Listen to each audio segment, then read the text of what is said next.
Hello and welcome back to tonight's Hearthstone Half Hour. I'm Hammy and this is Felcraftcast. Sorry if we have just lost you there.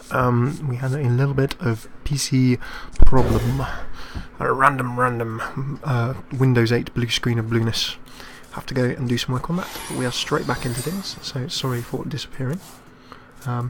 Right, although it seems as though we got crapped out of that last game, we are straight into a new game. It looks like hopefully we haven't lost any stars. I'm not sure what that was. I so quickly tried to log back in, but it decided to freeze up again, which was incredibly useful when you're trying to do a show. Anyway, last time we will never see how that game against that paladin would have worked out, but we have a mage.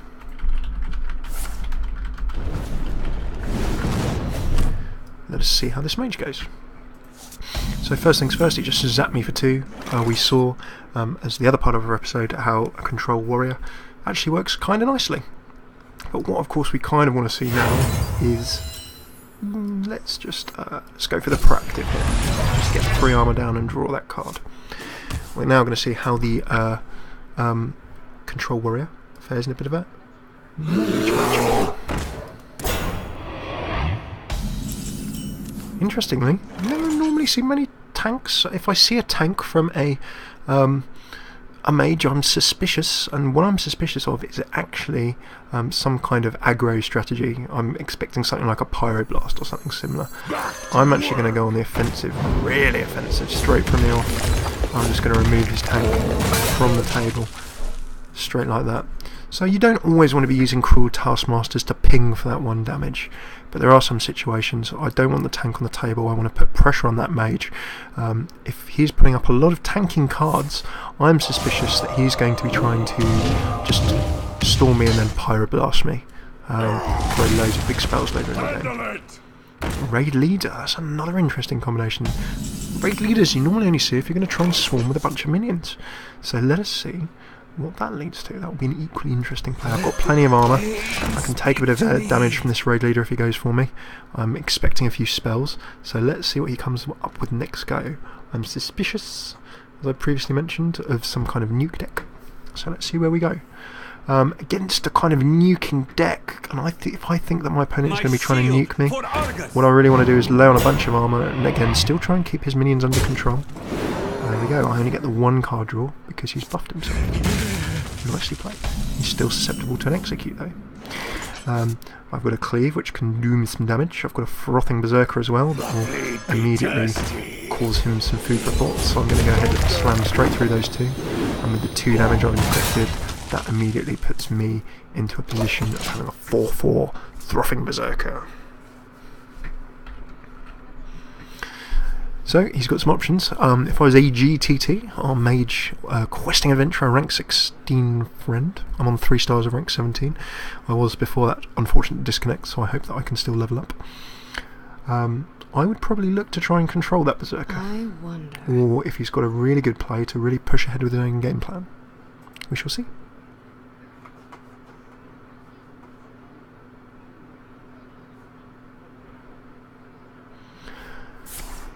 A straight up fireball. There you go. There are some nukes kicking around in this deck after all. Oh, 1 ping for good measure. If you've got 2 mana, why not say it with a nice little delicate fire blast.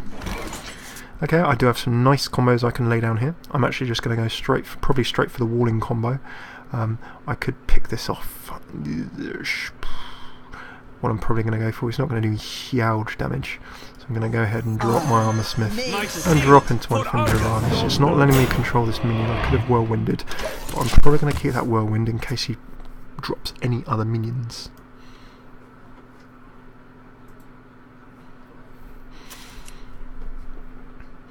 We shall see where he comes from, but the one good thing here is that my Armour Smith can take a whole bunch of hits, and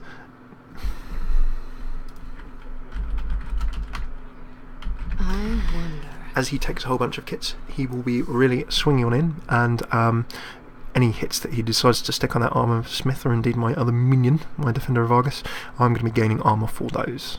Now, tanking the Armour Smith isn't ideal. I prefer to tank other minions, but as is, it will certainly mean that I get a bit of value out of that Armour Smith before it gets picked off.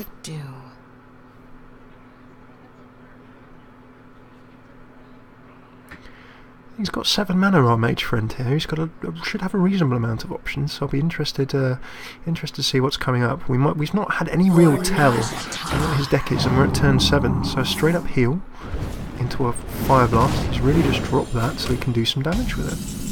I can only assume he's struggling a bit with something or another. A Shield Slam, good. That's nice. That'll give me some nice options. A Cleave will also knock things down. I definitely don't want to brawl at this point in time. What I'm going to do is, this guy is a little bit irrelevant now. I want to remove this because it's a bit of a threat. I can remove that quite safely. I'm going to go ahead and actually, the first thing to do, strangely, armour up. Now armouring up is actually going to pull this into the range of a reasonable shield set. I can then charge on in and, ooh, a slight misplay here. No, actually what I'm going to do is drop a Cleave. And that gives me one even better option. It lets me keep this minion alive, which is always quite nice as well. Well thought through there. We'll ping for a token 2 damage. I do want to try and get this Acolyte of Pain down. That would be really, really good, because I'm, as you can see, my hand is now lacking a bit of draw, and my opponent mage here still has some draw options.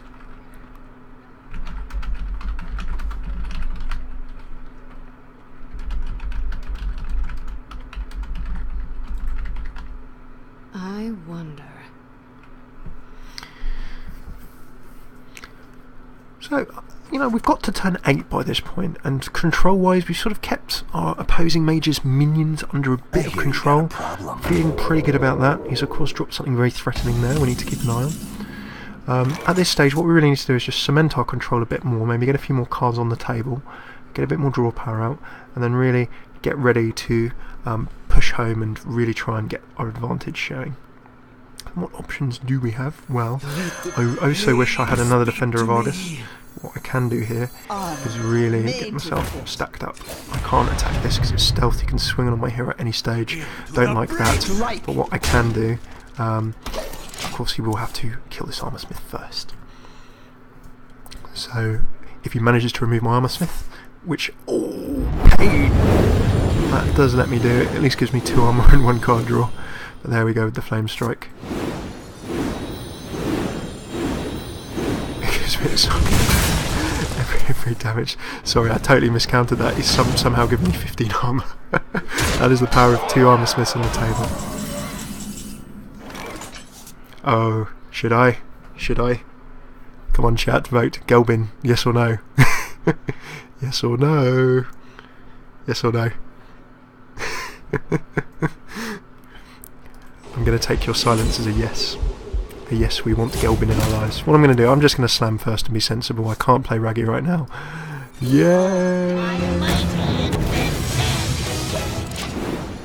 Then Boldener, a random minion gets 1/1.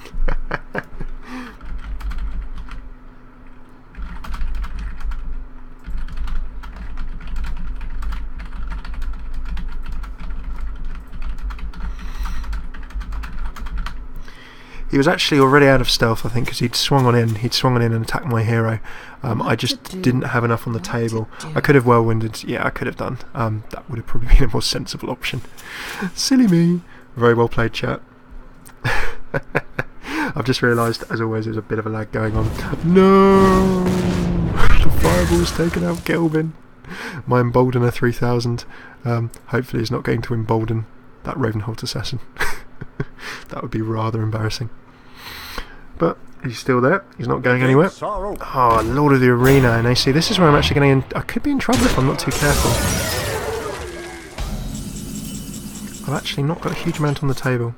So Gromesh can come in. I can charge him up to do some damage, and he'll still have a bit left over. What I really want to do is pick off one of these two. He is dangerous, and I don't quite have the damage. Destroying all minions apart from one chosen randomly, I could have a total luck of the draw there. What I think I'm going to do is... those two could easily swing in and take out my Ragnaros as well. Don't kind of want that, really. Options, options, options. I would like to get rid of this tank. I have the means to do that, so I think I'm going to go for it. And I can still keep Raggy in hand. I'm actually almost going to use Gromesh as a control card rather than anything else. That swing charges up my attack nicely. I can swing in and remove that tank. I left a very big thread on the table, so what he'll need to do is try and remove it. Mages, of course, have got so many different spell options to be able to get him away, so let's see what happens. Looks as though it's going to be a 2-episode Hearthstone half hour. We will cut a little short in terms of the stream, sadly due to the crash, but we'll keep it at those half-hour episodes, which is absolutely awesome. But what we'll do is we always will keep playing for a little bit on the stream just without microphone commentary, but we're always there in the chat to have a chat here.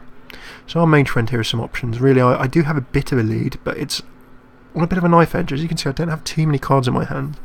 You always want to cycle through your cards, and we talked yesterday a bit about the concept of cycle, but not having a totally empty hand and living hand to mouth on what's coming out of your deck.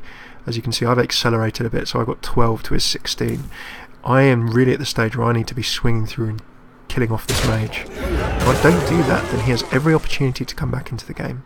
So when we were talking in a previous episode about making your advantage count, I do have I had a very slim advantage. You can see he's swarming with these quite painful minions. So we really need to push through and make something happen here.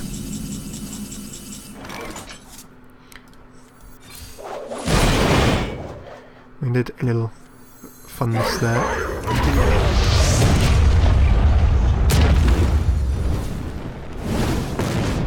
Get him down to 16. Now it's very easy, of course, if he wants to initiate the trade here, he can do so. Possibly not quite the best turn to play Ragnaros, and as you can see, we had not seen any polymorphs from our mage friend, and there comes the poly.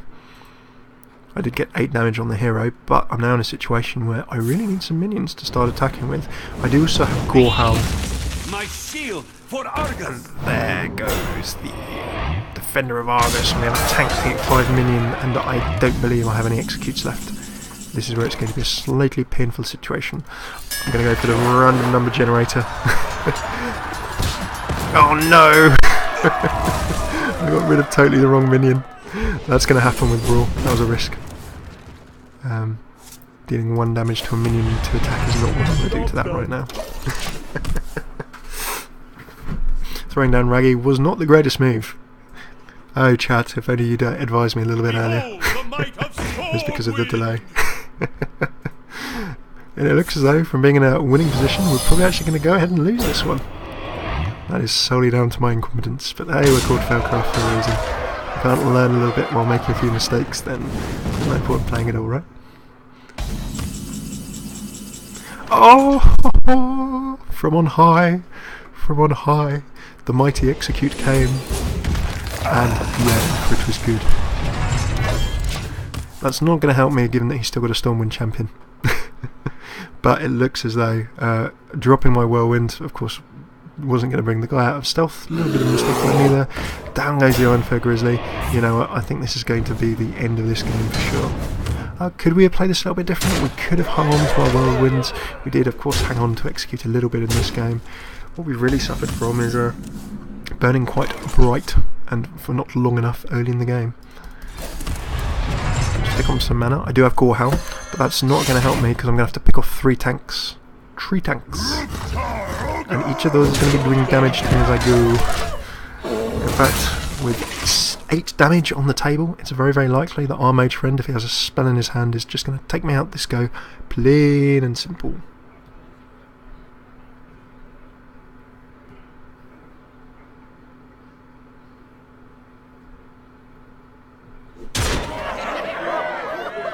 Three, 2. Still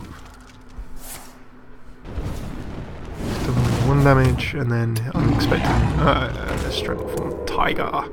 And that looks like a GG. Oh, if only I had some armour, that would be useful.